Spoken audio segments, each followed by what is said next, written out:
Okay, as is often the case on the post-game show, we had Vrabel right into Drake May as well. That was a very upbeat Mike Vrabel, like I was saying, who will be mustachioless come tomorrow as well. Who's going to enjoy a second little bye like they did after the Jets game. And Drake May, yeah, sounds like he's in a pretty good space right now as well, Andy. But it's almost now like we've come to expect this for this very mature young man who I guess is at the height of his powers, or has he even discovered them at this point, and doesn't even really seem certain. He parabolically deflects and sends a lot of compliments back to other people. Maybe that's the way he was raised. Maybe he's just shy like that. But yeah, they're all in a really good place right now, and they've got a week and a half to heal themselves up before their biggest game of the season. As a Patriots fan, you gotta love everything you heard. Well, you have to love everything Drake May brings. On the field, off the field, just you watch a pregame interview on ESPN, you hear his press conference during the week. It's like he just doesn't stumble. Like you just don't have that moment where you're like, oh, he's been faking it for months. No, no, no. Like I've started to just accept this is him. He is this mature and humble and, beyond his years, but also some genuine nature to him. I'm big with that word, over the years, Rob Gronkowski, people that are able to remain genuine to who they are through success. Mm-hmm. And it's looking like Drake is going to be one of those guys. He was asked during last week about, have you kind of come to grips with your stardom and, how it changes? And he's like, I'm not going to change. I'll do some things. I think he referenced his family. I'll do some things to protect the people around me. But I'm just going to be the same guy. I'm going to go out to dinner. I'm going to, take pictures. I'm going to sign autographs because that's who he is. And I love that about him because I think now we'll see. I believe he said something like, we'll see if I can do that. Or like he had a phrase in there because I think even he was like, I'm going to have $500 million soon. Will I be the exact same guy when I have $500 million in my bank account? Let's find out. Yeah, you wonder if also like tonight, did he go out there purposefully with no gloves on, no Scuba Tom neoprene suit, just a T-shirt, jersey, shells, helmet, full hard-o move. Like, we were wondering, like, there at one point you're like, earlier I called it the pregame show. It was just our afternoon show. Just like, that was a few hours ago. I had just so many shows, so many football thoughts, but like, it could be in the 20s. Like this could weather be a factor tonight? Didn't bother either team a lick. And you would never guess that Drake May, who was raised in the positively temperate climate of North Carolina, had never spent much time in the as Gronk used to say, freezy freeze of Foxborough.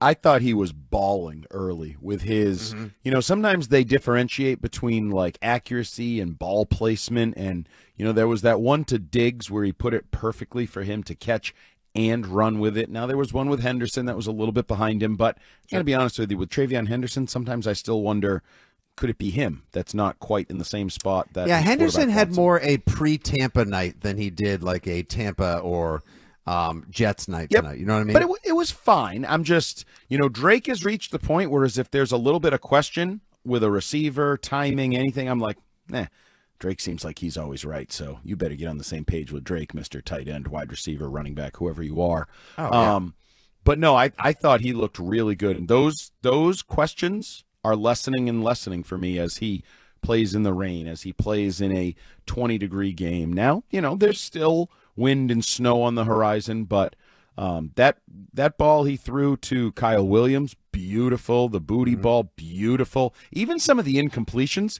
I mean, he hit Hunter Henry, I think, in the face mask on the goal line with one of those, and Hunter Henry, I think, knew it. Even threw the hands to the chops, the fade to Diggs, on the goal line, I don't, he gave his receiver a shot. Much better. No, it was, he didn't have a lot of errant throws, as I like to say. He was feeling it. I thought he made, what the other thing that was really on full display was the difference a year can make, or whatever, the difference between him and Jackson Dart, who's frenetic and kind of frantic out there and like chicken with his head cut off, talented, can make throws, can make plays with his legs, but there's just a helter-skelter. Yeah. Whereas Drake, I think, looked a little bit more like that last year when he was the rookie, when he was the young guy. And now it's just a little bit more cool, calm, collected. That one play early where it was Burns and Phillips, I think, was the DB blitzing. And, he should have been dead to rights. And he just kind of stepped out of it and calmly threw it away down the sideline. That play, to me, was the evolution of Drake Maye. Hey, Brian Burns, is he too poised? Because he sure as crap looked too poised on that play when he left you in the dust and then casually threw it away to make sure he didn't take a loss. So take your two poise and stick it up your keister, Burns. Yeah, 3 sacks on the night for 6 yards total, but he did navigate and climb the pocket quite well a number of times in the evening. Barely a ball really looked like it was misplaced, ill-timed, or poorly thrown. Some of those deep passes, like the one to Kyle Williams, the little fade to Booty for 6 as well was just absolutely gorgeous. Like, he was dialed in early on. I do want to eventually get in during the course of tonight's postgame show to A, why this team has the red zone issues they have. B, how the hell never third and one. This Fitzy guy never. Why is 3rd and 1 a thing for them as well? And also, so they started skipping it. Just go deep, touchdown, boom. Maye also said it's funny. Like tonight, they didn't allow the Giants to score in the opening drive. They allowed the Giants to score like a few plays, a few series later, and that was almost like that's what my blood tastes like.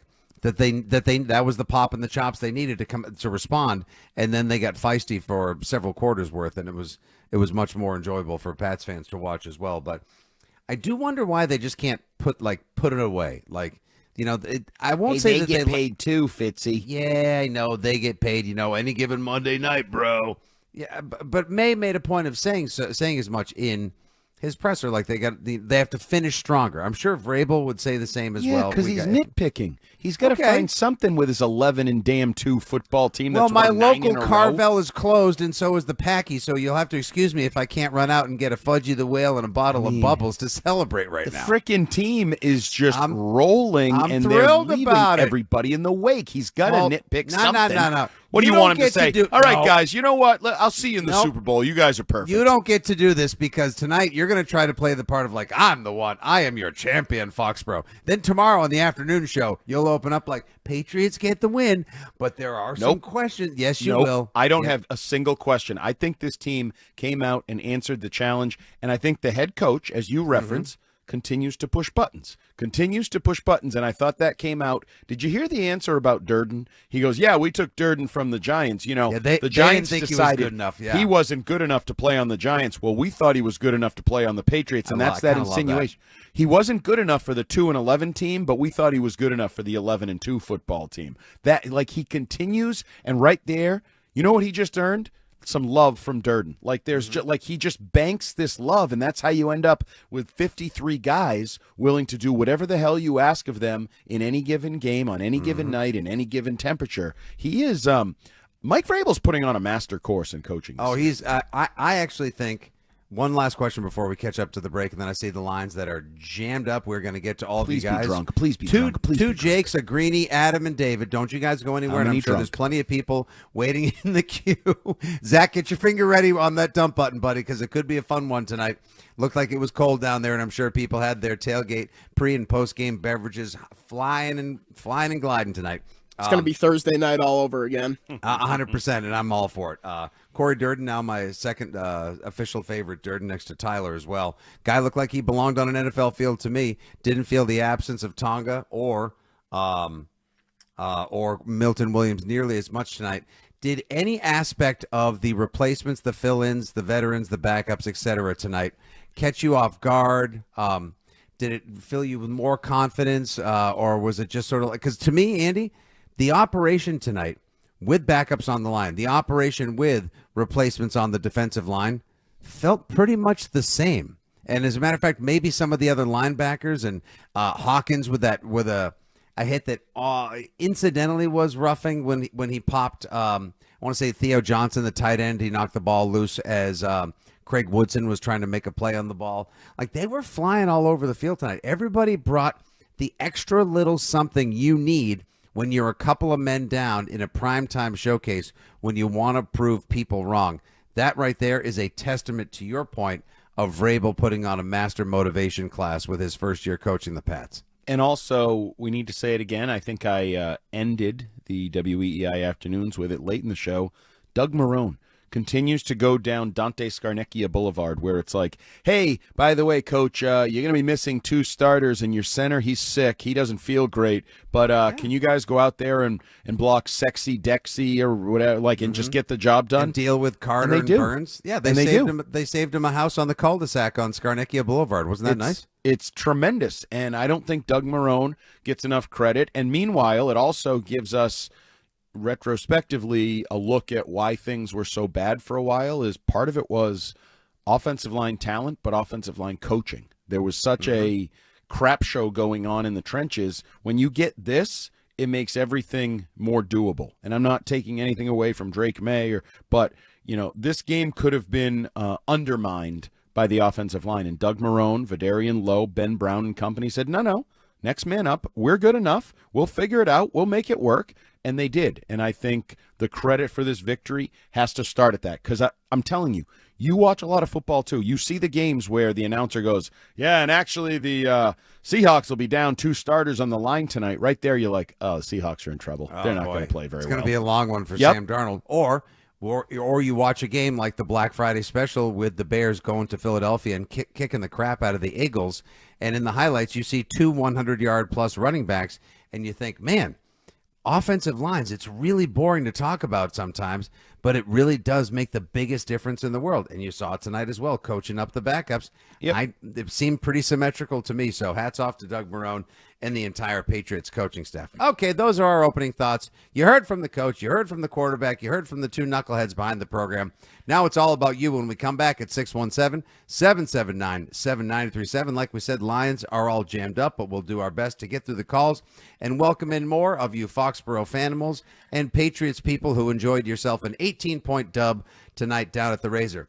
And also, we do need to tip our hat to someone who didn't get much mention in the opening segment tonight. When we come back, let's hear about not only one of the Patriots' top Pro Bowl vote getters, their top defensive Pro Bowl vote getter, who is now the NFL's all-time leader in punt return yards by average. He had himself a night. We're having a night. Happy to have you aboard here on the Six Rings Postgame Show. Don't go anywhere.